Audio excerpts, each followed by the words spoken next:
వచ్చాడు, ఇంటింటి దగ్గరికి తిరిగాడు.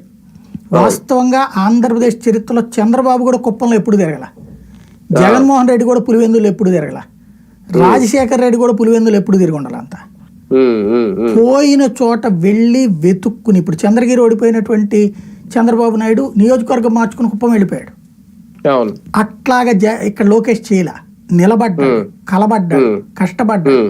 కాబట్టి కష్టపడి సాధించినటువంటిది పోయిన చోటే గెలవటం, అది కూడా బంపర్ మెజార్టీతో అనేటటువంటిది లోకేష్కి ఉన్నటువంటి సక్సెస్ సూత్రం. ఒప్పుకోవాలి, అతని పట్టుదలని అభినందించాలి.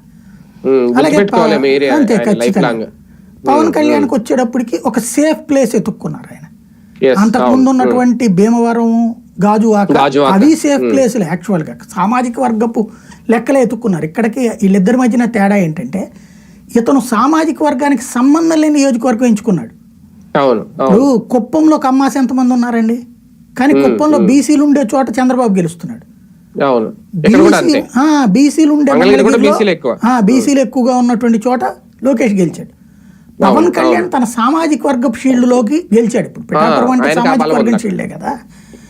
ఇంతకుముందు సామాజిక వర్గం ఓన్ చేసుకోలేదు, డిజోన్ చేసుకుంది. ఈ దఫా సామాజిక వర్గం ఓన్ చేసుకుంది.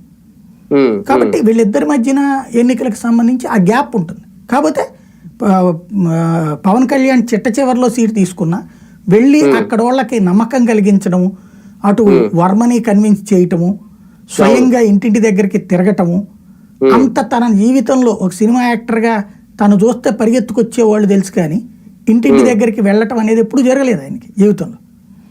అంత కష్టపడ్డాడు ఆయన. కష్టపడ్డానికి దానికి తగినటువంటి ఫలితము దక్కింది. ఆ విధంగా ఘన విజయం సాధించగలిగాడు. ఒక ఫిక్స్డ్ ఏరియా సంపాదించుకోగలిగాడు ఆయన. అవునవును, ఒక రకంగా బాబు గారి రాజకీయ చాణక్యం లేదంటే ఆయన వ్యూహం ఈసారి జనసేనకి లబ్ధి చేకూర్చింది 2024 ఎన్నికలని ఎంతవరకు అనుకోవచ్చు? తప్పది. పవన్ కళ్యాణ్ వ్యూహం ఫలించింది అనాలి. చంద్రబాబు గారికి పవన్ కళ్యాణ్ అంది వచ్చిన అదృష్టం. వ్యూహం పవన్ కళ్యాణ్ది, విజయం చంద్రబాబుది. చంద్రబాబు నాయుడు ఖచ్చితంగా గెలిచుండేవాడు. నేను ఇందాక చెప్పినట్టు 90-100తో గెలిచుండేవాడు. ఎందుకంటే ఈ వ్యతిరేకత ఇదంతా కూడా క్రియేట్ చేయగలిగారు కాబట్టి.